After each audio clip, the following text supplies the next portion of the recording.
নমস্কার বন্ধুরা, আশা করি আপনারাও ভালো আছেন। তো আমিও ভালো আছি। তো আমি একটা নতুন রেসিপি নিয়ে এসেছি আপনাদের সামনে। রেসিপিটার নাম হলো ডাঁটা আলু দিয়ে কাতলা মাছের ঝোল। তো কাতলা মাছের ঝোলটা কিভাবে বানাবো আপনারা দেখুন। তো সবচেয়ে প্রথমে আমি মাছটার মধ্যে লবণ হলুদ মাখিয়ে নিব।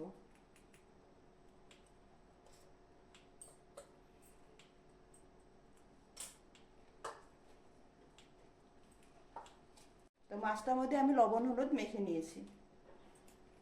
তো কড়াই গরম হয়ে গেছে, আমি সরষের তেল দিয়ে দিব মাছটা ভাজার জন্য। তেলটা গরম হয়ে গেছে, আমি মাছটা দিয়ে দিব।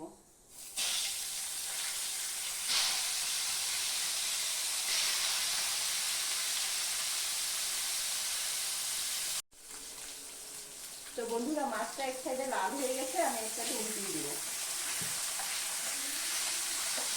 মাছটা ভীষণ তাজা ছিল, ওই জন্য ভাজতে যাচ্ছি তো বেঁকে রেখে যাচ্ছে। মাছটা একদম জ্যান্ত মাছ ছিল।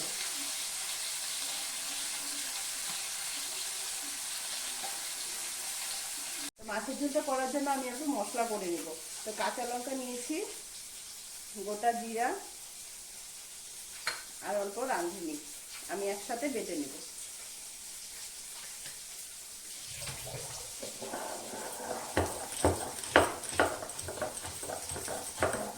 বন্ধুরা, আমার মাছটা ভাজা হয়ে গেছে, আমি এখন উঠিয়ে নেব।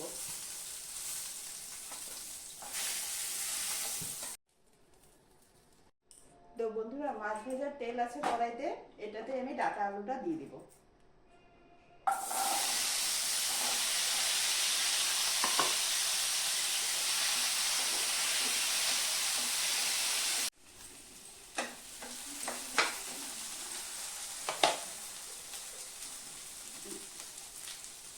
পরিমাণ মতো লবণ দিয়ে দিব,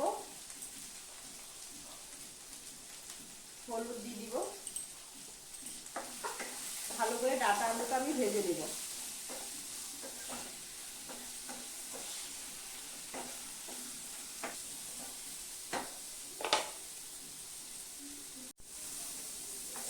তো বন্ধুরা, আমার ডাঁটা আলুটা ভাজা হয়ে গেছে, আমি এখন জল দিয়ে দিব।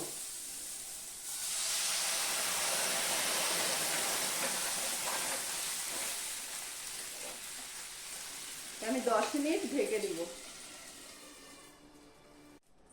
তো বন্ধুরা, 10 মিনিট হয়ে গেছে, আমি ঢাকনাটা উঠিয়ে দিব।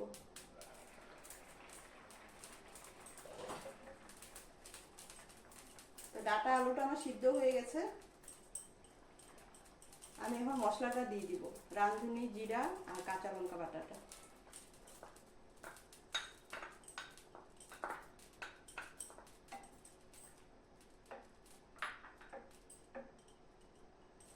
সাথে আমি মাছটাও দিয়ে দিব।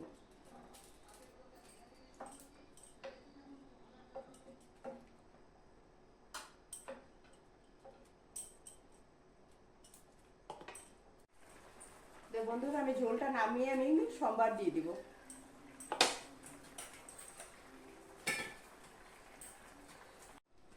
তো ঝোলটা সম্বার দেওয়ার জন্য আমি সরষের তেল দিয়ে দিব।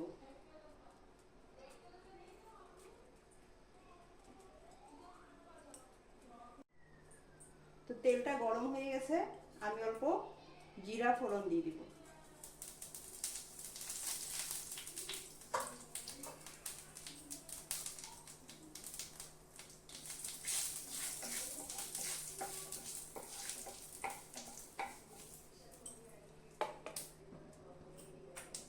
এখন আমি ঝোলটা ঢেলে দেব।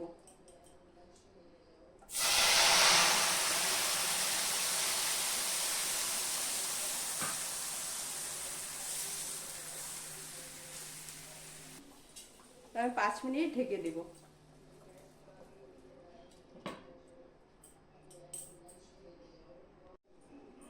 তো বন্ধুরা, আমার 5 মিনিট হয়ে গেছে, ঢাকনাটা এখন উঠিয়ে দিব।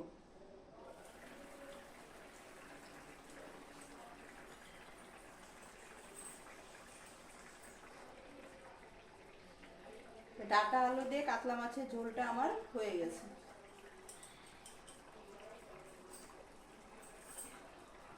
তো বন্ধুরা, আপনারা গরমে এরকম পাতলা করে ঝোল বানিয়ে খাবেন। ভাদ্র মাসে গরম তো ভীষণ জানেনই, এর জন্য এরকম করে পাতলা পাতলা ঝোল করে খাবেন। শরীরের পক্ষে ভীষণ ভালো হবে, শরীর টরীর সব ভালো থাকবে। আপনি এরকমভাবে ঝোল বানিয়ে খাবেন। তো আমি এখন ঝোলটা নামিয়ে দিব।